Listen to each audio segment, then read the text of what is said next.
Picture this, a private yacht the size of a football field. Champagne flowing at $30,000 a bottle.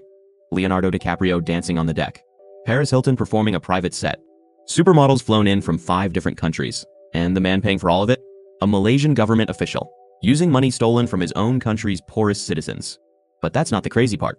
The crazy part is that this same man used stolen money to fund an Academy Award-winning Hollywood film. A film about Wall Street greed. A film called The Wolf of Wall Street, funded by actual stolen money from actual government fraud. And nobody in Hollywood asked where the money came from. The crazy part is that this fraud didn't steal from a private company. It stole from a government fund specifically created to help the Malaysian people escape poverty. A fund that was supposed to build schools, build hospitals, build infrastructure for ordinary Malaysians who had nothing. And instead, that money bought Picasso paintings, pink diamonds, and penthouse apartments in Manhattan. And the craziest part of all?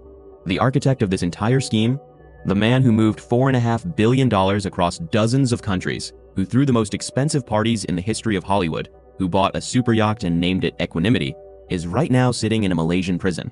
But the politician who authorized everything, the man who made it all possible, who signed the documents and gave the orders, he walked free because his party won an election. His name is Joe Low, and the politician is Najib Razak.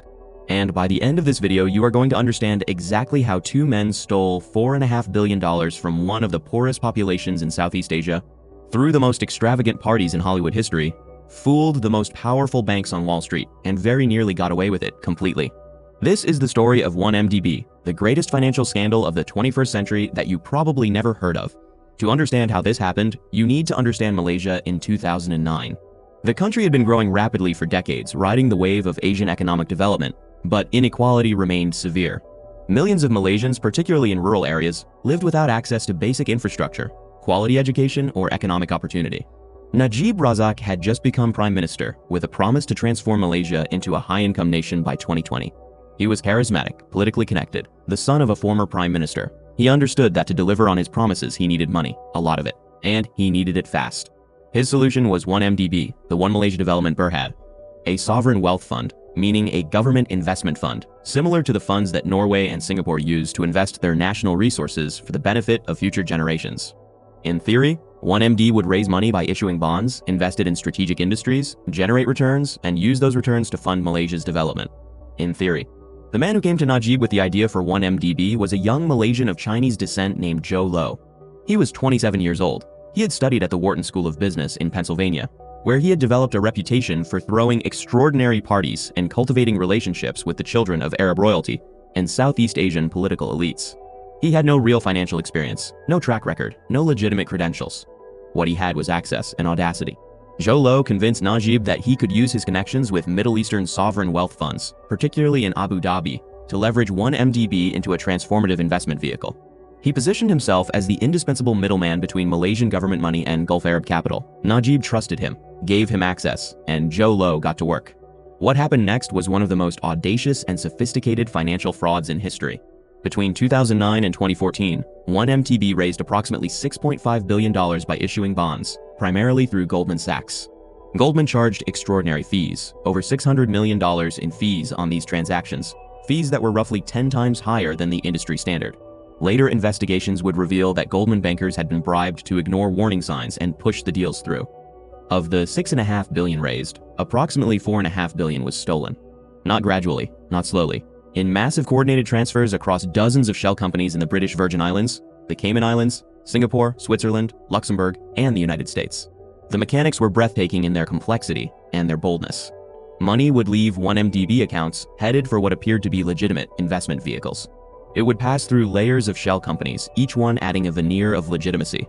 It would change currencies, jurisdictions, and names as it moved, and it would emerge clean on the other side, ready to buy whatever Joe Low wanted to buy next. And what did Joe Low want? Everything. He bought a $250 million super yacht, the largest private yacht ever built at the time, which he named Equanimity. He bought a $107 million penthouse in Manhattan. He bought a $38 million jet. He spent $260 million on artwork, including paintings by Monet, Van Gogh, and Picasso. He bought a pink diamond necklace for his girlfriend, the Australian actress Miranda Kerr, worth $30 million. But the spending that got the world's attention happened in Hollywood.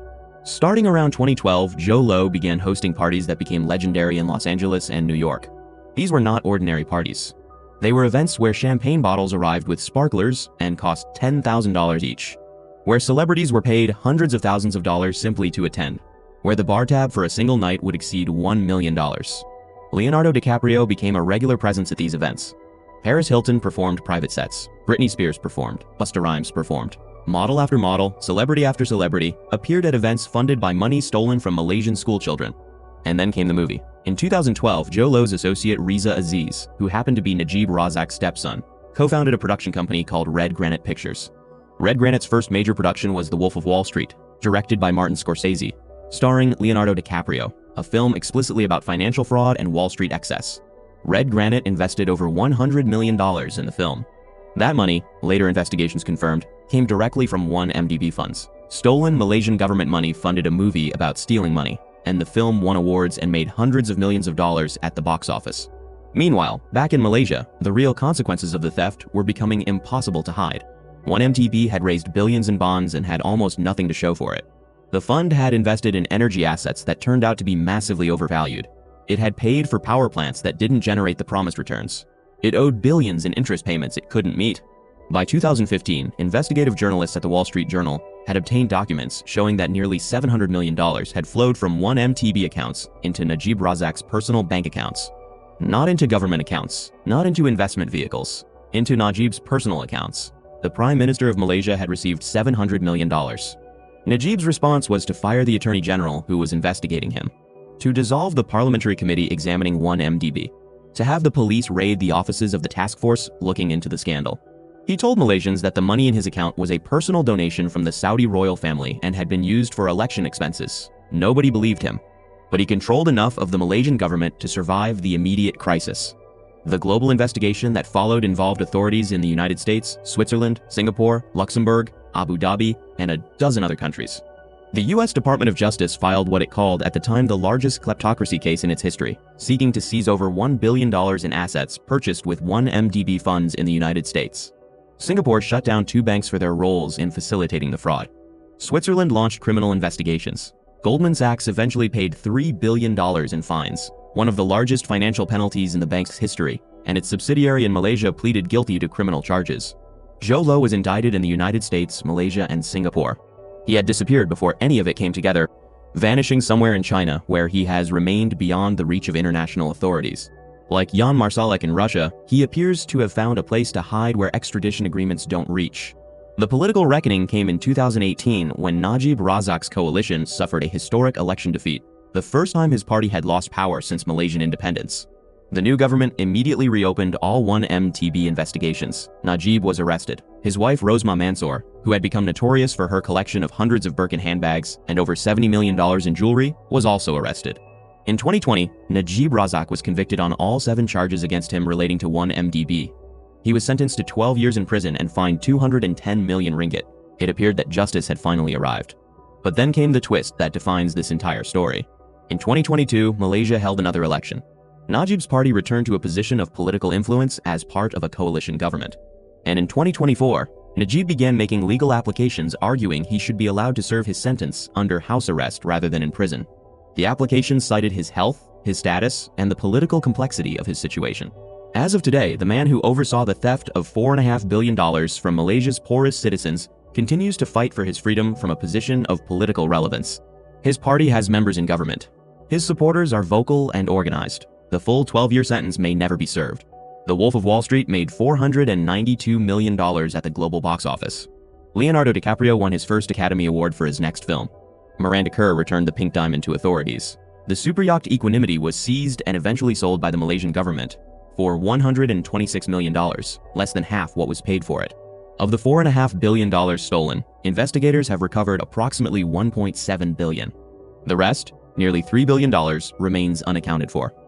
Somewhere in the world, in accounts and assets and structures that investigators haven't fully traced, $3 billion of Malaysian money is still missing. 1MDB is the story of what happens when a government creates a financial vehicle with no real oversight and hands it to a man with unlimited ambition and zero accountability. It is the story of Wall Street banks that processed billions in suspicious transactions because the fees were too good to refuse. It is the story of Hollywood that took the money and asked no questions. It is the story of regulators in a dozen countries who saw the warning signs and looked away. But most of all, it is the story of ordinary Malaysians.